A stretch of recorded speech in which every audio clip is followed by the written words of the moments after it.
नमस्कार। कक्षा नवम में हिंदी विषय में नाना साहब की पुत्री मैना को भस्म कर दिया गया, ये पाठ उस समय की लेखिका चपला देवी द्वारा लिखा गया है। और कल मैंने लेखक परिचय चपला देवी का आप सबके समक्ष प्रस्तुत किया था और थोड़ा सा आधिति कार्य था। आज की वीडियो में देखिए उस समय की हिंदी और वर्तमान हिंदी, इनमें अंतर क्या है। तो एक तो उस समय के शब्द रचना कैसे थी, उस समय के शब्द और वर्तमान शब्द, और दूसरा उस समय की वाक्य रचना और वर्तमान वाक्य रचना में आखिर क्या अंतर आया है। और साथ ही क्रिया विशेषण, क्रिया विशेषण शब्द पहचानना बहुत आसान है, लेकिन जिसे क्रिया का पता है वो क्रिया विशेषण शब्द पहचान सकता है, और जिसे क्रिया के बारे में नहीं पता है वो क्रिया विशेषण शब्द नहीं पहचान सकता। तो मैं कई बार बता चुका हूं, और हंसी खेल में, खेल खेल में मैं आपको यह प्रयोग करता हूं कि व्याकरण के गूढ़ से गूढ़ चीजें जो अच्छे उच्च कक्षाओं में पढ़ने वाले विद्यार्थियों को भी नहीं पता है, उसे मैं आपको खेल खेल में बता दूं। तो जैसे रीतिवाचक, कालवाचक, स्थानवाचक, परिमाणवाचक, ये चार भेद हैं क्रिया विशेषण के, और इन्हें पता करने का तरीका भी बहुत आसान है। आप मुख्य क्रिया से कैसे प्रश्न करेंगे, यदि उत्तर आता है तो रीतिवाचक है। कब प्रश्न करेंगे, उत्तर आता है तो स्थानवाचक है। कहाँ प्रश्न करेंगे, यदि उत्तर आता है तो कालवाचक है। और कितनी प्रश्न करने पर यदि उत्तर आता है तो परिमाणवाचक क्रिया विशेषण है। तो और भी चीजें बताऊंगा, लेकिन मुझे इन दो तीन बिंदुओं पर मैं आज की इस अतिथि को ज्यादा केंद्रित कर रहा हूं। पहले उस समय की शब्द रचना, आज की शब्द रचना, उस समय की वाक्य रचना, आज की वाक्य रचना, और साथ ही क्रिया और क्रिया विशेषण। लेकिन उससे पहले मैं आपको सबसे पहले आदर्श वाचन कर रहा हूं, और जब भी आप वीडियो ऑन करें तो आप अनुकरण वाचन कीजिएगा। तो पृष्ठ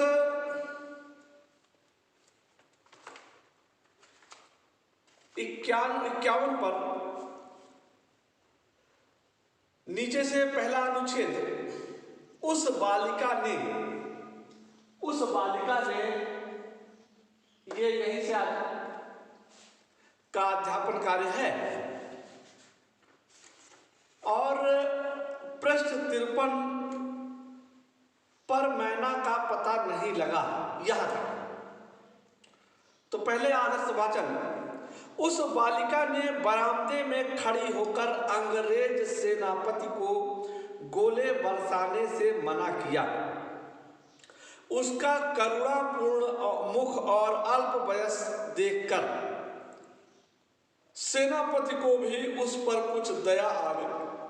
सेनापति ने उससे पूछा कि क्या चाहती है।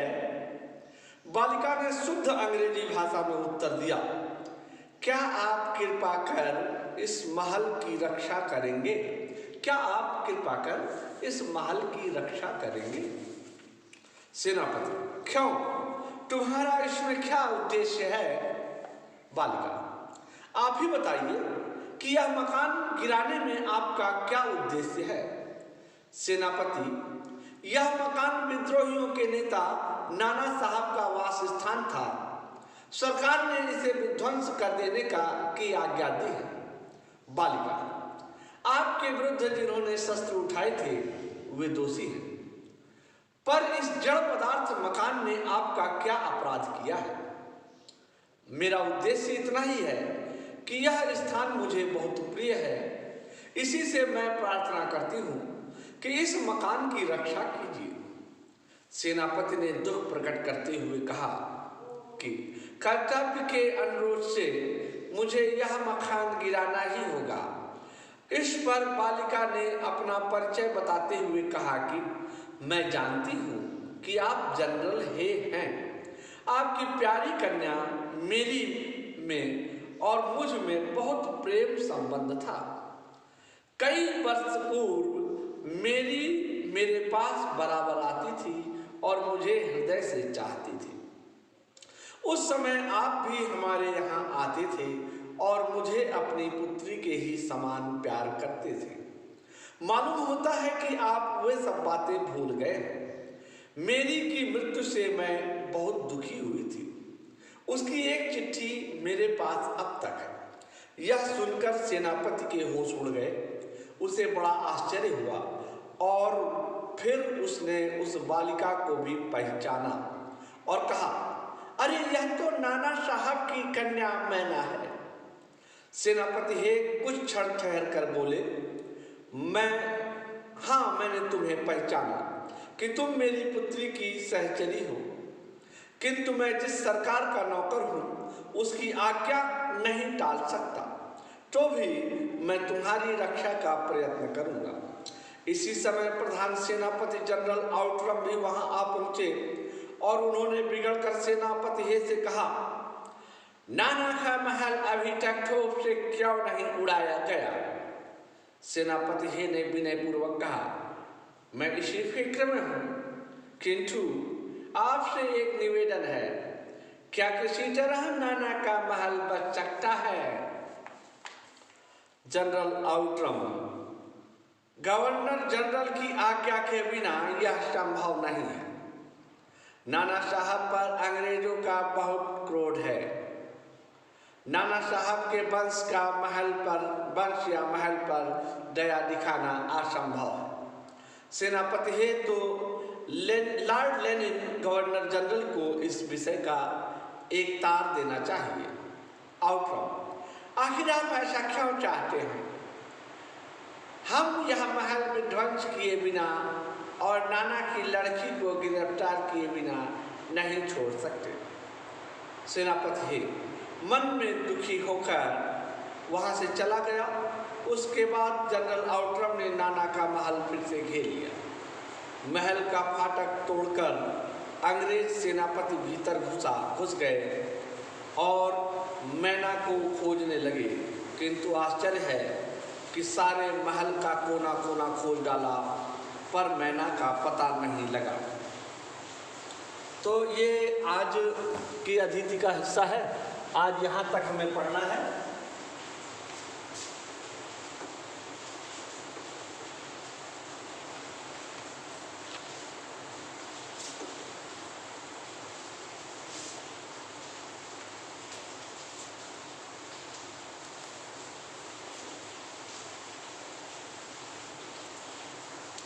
उस बालिका ने बरामदे में खड़ी होकर अंग्रेज सेनापति को गोले बरसाने से मना किया। ये देखिए पहला वाक्य है। वाक्य, उस बालिका ने बरामदे में खड़ी होकर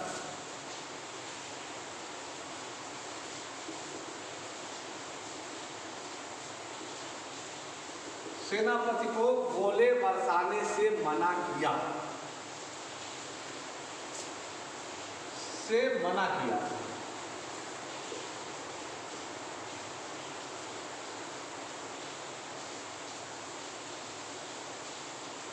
अब ये देखिए मना करना क्रिया है और इस क्रिया शब्द से हमने प्रश्न किया कैसे मना किया। प्रश्न, कैसे मना किया?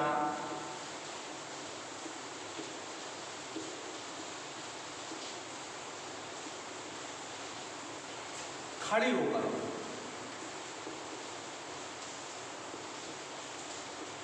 तो ये खड़ी होकर शब्द रीतिवाचक क्रिया विशेषण है।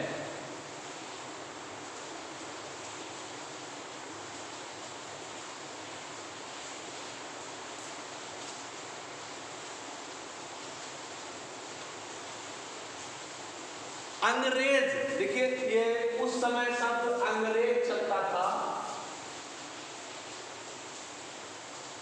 अंग्रेज, आज अंग्रेज कहते हैं हम।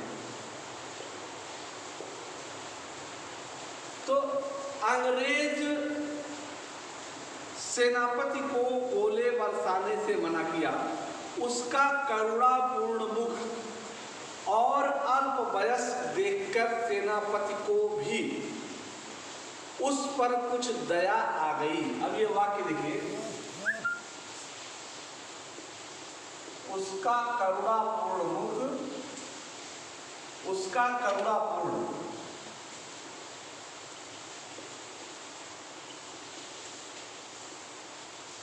मुख और अल्प वयस्क देखकर, और अल्प वयस्क देखकर सेनापति हे को भी कुछ दया आ गई। सेनापति ने उससे पूछ ही लिया कि क्या चाहती है। अब ये देखिए, इसको मैंने गलत लिख दिया।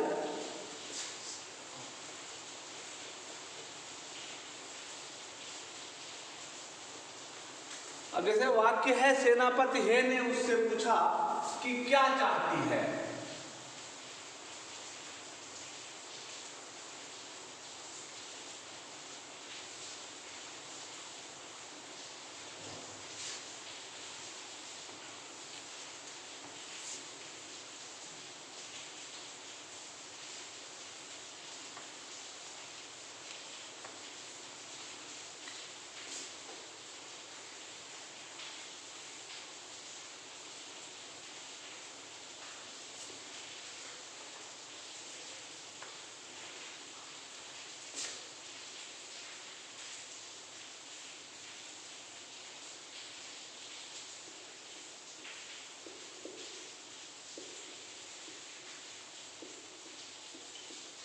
क्या चाहती है ये पूछा।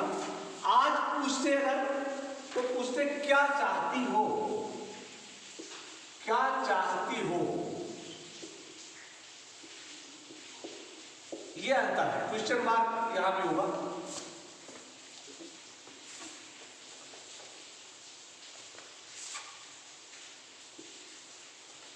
अब ये जनरल आउटकम उससे कह रहे हैं, जनरल है कि क्या चाहती है। और क्यों कह रहे हैं, क्योंकि उसका करुणापूर्ण, आज करुणापूर्ण नहीं लिखा जाएगा, आज लिखा जाता है करुणा से युक्त। उस समय क्या लिखा गया, करुणापूर्ण।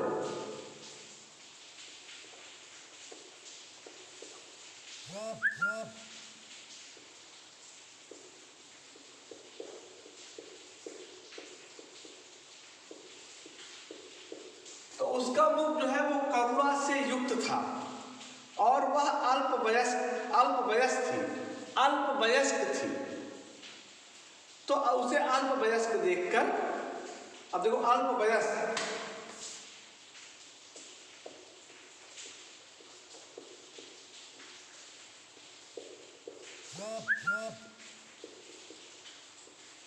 अल्पवयस्क देखकर, मतलब अल्प मतलब कम, वय मतलब आयु।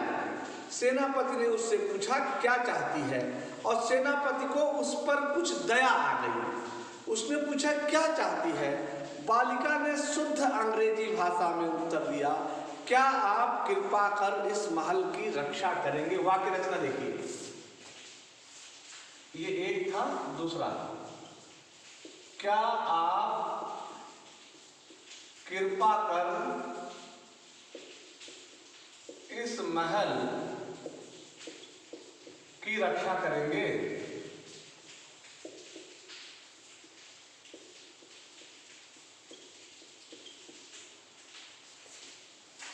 आज पूछेंगे क्या आप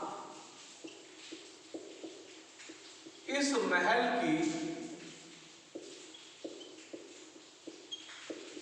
रक्षा करिएगा।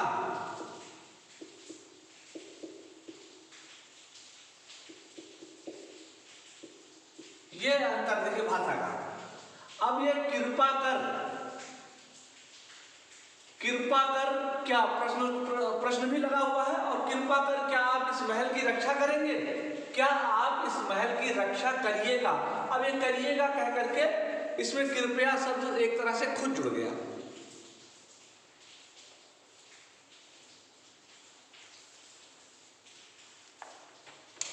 सेनापति हे, क्यों, तुम्हारा इसमें क्या उद्देश्य है, क्यों, आखिर तुम्हारा उद्देश्य क्या है।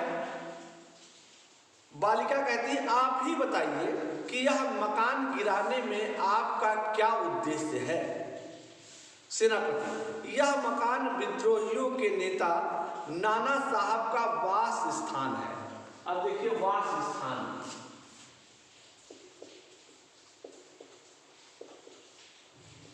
आज कहेंगे निवास। सेनापति उनका वास स्थान है, रहने का स्थान है। सरकार ने इसे विध्वंस करने की आज्ञा दी है। अब आज्ञा दी है यहां पर अब आएगा आज कि सरकार ने इसे भंग करने का आदेश दिया है। बालिका, आपके विरुद्ध जिन्होंने शस्त्र उठाए थे वे दोषी हैं, पर इस जड़ पदार्थ मकान ने आपका क्या अपराध किया है। अब देखिए आपका क्या अपराध किया है।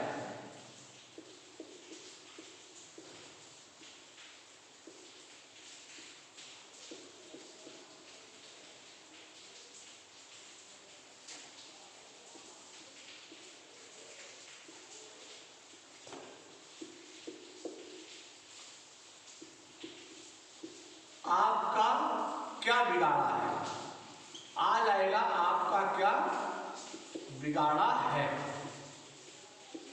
इस तरह से आज की हिंदी और उस समय की हिंदी में ये अंतर।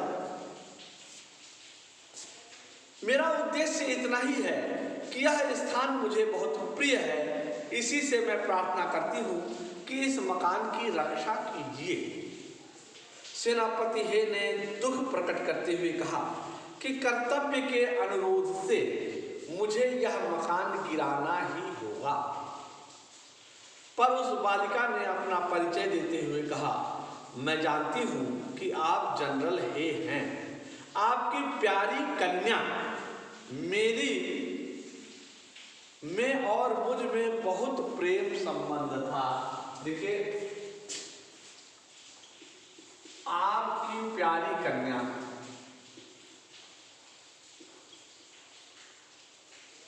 कन्या आज क्या लिखेंगे, आपकी प्यारी बेटी, प्यारी पुत्री या बेटी में मुझ में बहुत प्रेम संबंध था। कन्या मेरी में, आपकी प्यारी कन्या मेरी में और मुझ में बहुत प्रेम संबंध था।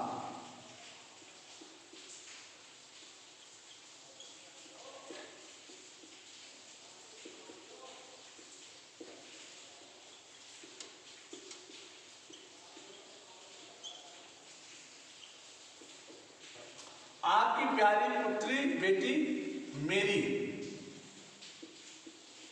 में और मुझसे, आज की प्यारी बेटी मेरी से मेरा घनिष्ठ संबंध था। मेरी से मेरा स्नेहिल संबंध था या घनिष्ठ संबंध था।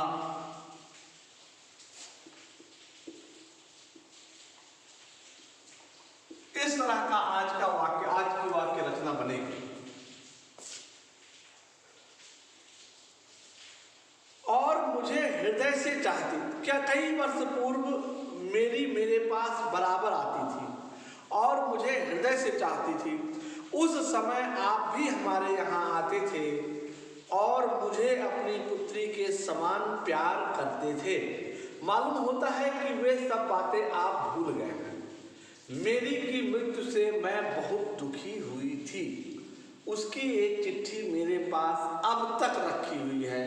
यह सुनकर सेनापति के होश उड़ गए। उसे बड़ा आश्चर्य हुआ और उसने उस बालिका को पहचाना। देखो, पहचाना,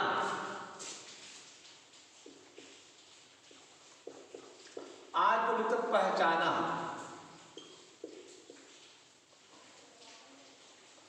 उसने उस बालिका को पहचाना और कहा, अरे यह तो नाना साहब की कन्या मैना है।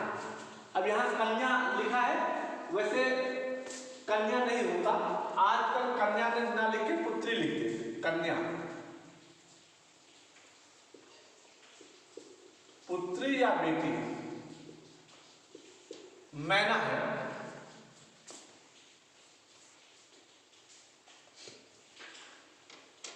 सेनापति है कुछ ठहर कर बोले,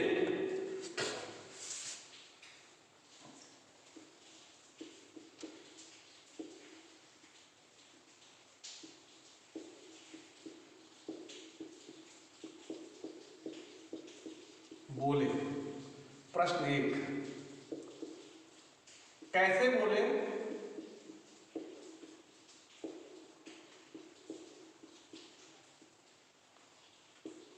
ठहर कर, ये रीतिवाचक है।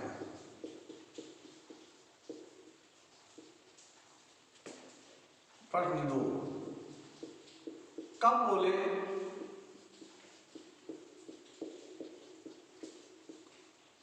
उत्तर, कुछ ये कालवाचक है।